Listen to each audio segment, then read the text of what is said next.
সৰলা এগৰাকী বিধৱা আছিল। তাই আনৰ ঘৰত কাম কৰিছিল। মনু, মই খানা বনাই থৈছোঁ। তুমি খোৱা আৰু স্কুললৈ যোৱা। স্কুলৰ পৰা চিধা ঘৰলৈ আহিবা। তুমি বদমাছ লগৰকেইটাৰ লগত ঘূৰি নাথাকিবা। মা, ঠিক আছে। এনেকৈ কোনে ক'লে বাৰু তোমাক? হ'বলৈ দিয়া, আমাৰ কি হ'ল? আমিতো কেৱল মিঠা মিঠা আম খাবহে লাগে। এতিয়া ফাল্টু জ্ঞান নিদিবা আমাক। ব'লা এতিয়া আমাৰ লগত। মই গছৰ ওপৰত উঠি আম পাৰিম আৰু তোমালোকে জমা কৰি থবা। ঠিক আছে। পাপুৱে কাষতে থকা ৱালখনৰ সহায়ত গছজোপালৈ উঠি গ'ল আৰু পকি থকা আম ছিঙিবলৈ ল'লে। আৰু তলত ৰৈ থকা বন্তি আৰু মনুৱে আমখিনি একগোট কৰিলে। পাপুৱে বহুখিনি আম ছিঙিলে। তাৰ পিছত বন্তিয়ে দেখিলে এজন মানুহে লাঠি লৈ তেওঁলোকৰ ফালে দৌৰি আহিছিল। আৰে পপ্পু, তললৈ নামিয়া। ধৰিব পাৰিছো আম গছৰ মালিক আহি গ'ল। আৰে বাপৰে! পাপুৱে হঠাতে মাটিলৈ জঁপিয়াই দিলে। তাৰ পিছত তিনিওজন পলালে। কিছু দূৰলৈকে সেই মানুহজনে খেদি গৈছিল। তাৰ পিছত তেওঁৰ ভাগৰ লাগি ৰৈ গ'ল। তিনিওজন দৌৰি গৈ পাৰ পালে।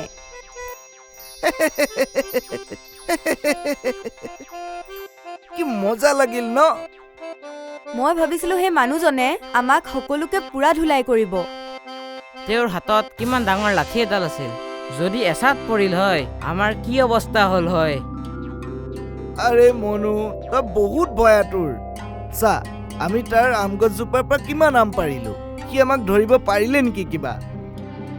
যোন ধৰা পৰিল হয় সিয়ে চোৰ। সি আমাক ধৰিবই নোৱাৰিলে। তাৰ মানে আমি চোৰেই নহয়, হয় নে নহয়? সঁচাকে, ব'ল এতিয়া মিঠা মিঠা আম খাওঁ।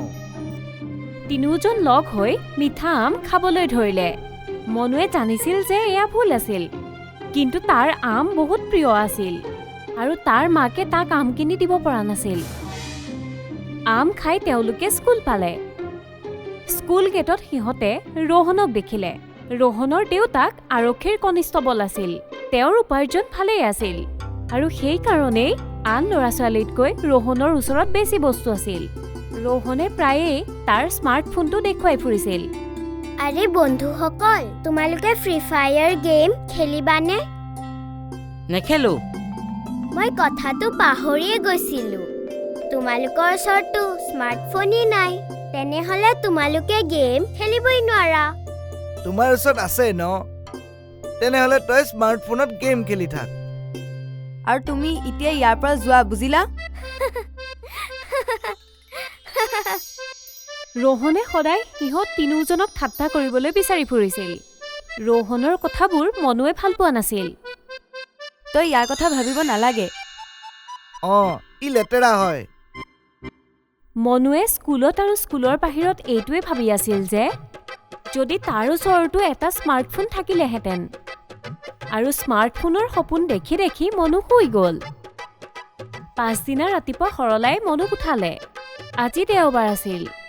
সৰলা আৰু মনুৰ দুইজনৰে ছুটি আছিল। আৰে মা, আজিতো শুবলৈ দিয়া। এতিয়া কি সূৰ্যটো মূৰৰ ওপৰত আহিলেহে উঠিবা নেকি? অলপ পিছতে উঠি আছো মা। সৰলাই আচলতে মনুক উঠাই দিলে। কিছু সময়ৰ পিছত মনু চাহ খাবলৈ বহিল।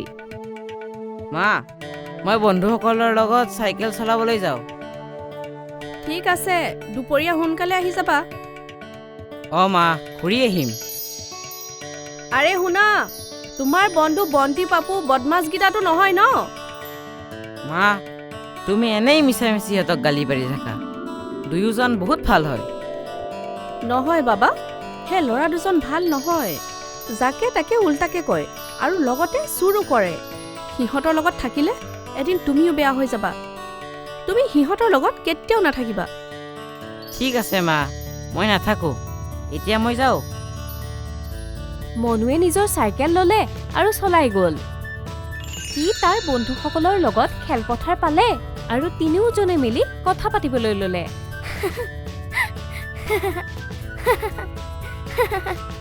পাপু আৰু বন্তিয়ে কথা পাতি থাকোঁতেই তেতিয়াই মনুৰ চকু ঘাঁহৰ মাজত থকা চিকমিকনিত পৰিল।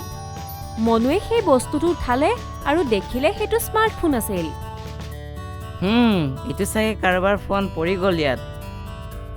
বন্তি আৰু পাপু তাৰ ওচৰলৈ আহিল। স্মাৰ্টফোন নহয়, আইফোন হয়। আৰে বাট, তোৰচোন ভাগ্যই খুলিল। তইতো বহুত দিনৰ পৰা স্মাৰ্টফোন এটা বিচাৰি আছিলি ন? ভগৱানে তোক এটা আইফোন দি দিলে। কিন্তু এইটোতো মোৰ নহয়, এইটো আন কাৰোবাৰ হয়। আমি এইটো ইয়াৰ মালিকক গতাই দিব লাগিব। আৰে গাধ, তই পাইছ যেতিয়া তোৰেই হ'ল ন। ভগৱানে এইটো তোমাকে দিছে, এতিয়া এইটো তোমাৰে হয়, বুজিলা? আইফোনততো বিভিন্ন ধৰণৰ গেমছ থাকে। বন্তি আৰু পাপুৱে সেই আইফোনটোত গেম খেলিবলৈ ল'লে আৰু তাৰপিছত ভিডিঅ' চাবলৈ ল'লে। এনেকৈ কিছু ঘণ্টা গুচি গ'ল। এতিয়া মই ঘৰলৈ যাব লাগে। মায়ে চাগে মোৰ বাবে ৰৈ আছে। আৰে এইটো লৈ যা, তোৰ আইফোন। পাপুৱে সেই আইফোনটো মনুক দি দিলে। মনুৰ আইফোন খুব পচন্দৰ আছিল, সেইকাৰণে সেইটো সি ৰাখিব বিচাৰিছিল। গোটেই ৰাস্তাটো সি আইফোনটো চাই গৈছিল।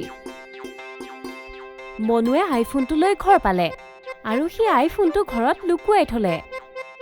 তোমাৰ কাৰণে তোমাৰ মন পচন্দৰ আলু পৰাঠা বনাইছোঁ। ভৰি হাত ধুই আহা যোৱা।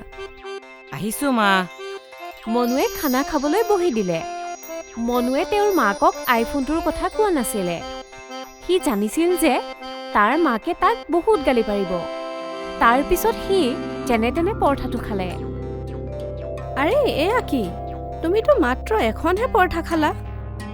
অ' মা, মোৰ ভোক লগা নাই এতিয়া। কিয়? এনে আৰু। ঠিক আছে, ভোক লাগিলে পিছত খাই ল'বা। মই বজাৰলৈ যাওঁ, ঘৰৰ বজাৰ কৰিবলৈ। তুমি ঘৰখন চোৱা চিতা কৰিবা। ঠিক আছে মা। সৰলা যোৱাৰ পিছতেই মনুৱে সেই আইফোনটো উলিয়ালে আৰু আইফোনটোত গেম খেলিবলৈ ল'লে। মনু বৰ সুখী আছিল। কিছু সময়ৰ পিছত তাৰ বন্ধু দুজন ঘৰলৈ আহিল। তাৰ পিছত সিহঁত তিনিওটাই আইফোনটো চলাবলৈ ল'লে। এতিয়া তই এই আইফোনটো লৈ কাইলৈ স্কুললৈ আহিবি। হে ৰোহনেতো এতিয়া জ্বলি পকি মৰিব।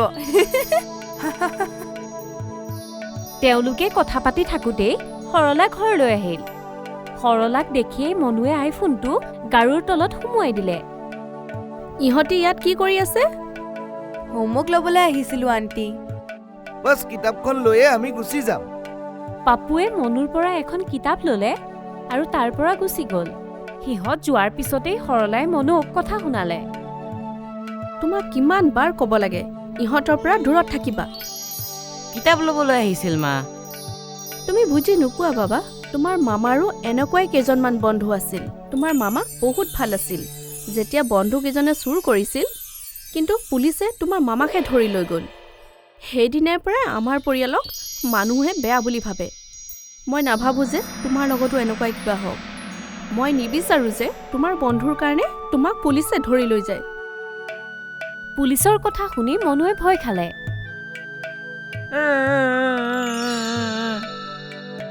সি কান্দি কান্দি আইফোনটো মাকৰ হাতত দিলে আৰু সকলো কথা ক'লে। মই চুৰ কৰা নাই মা। কাৰোবাৰ বস্তু নোকোৱাকৈ লোৱাটো চুৰ কৰাই হয় ন? নহয় মা, মই চোৰ নহয়। মোৰ ভুল হৈ গ'ল মা, মোক ক্ষমা কৰি দিয়া মা। সেই সময়তে আইফোনটো বাজি উঠিল।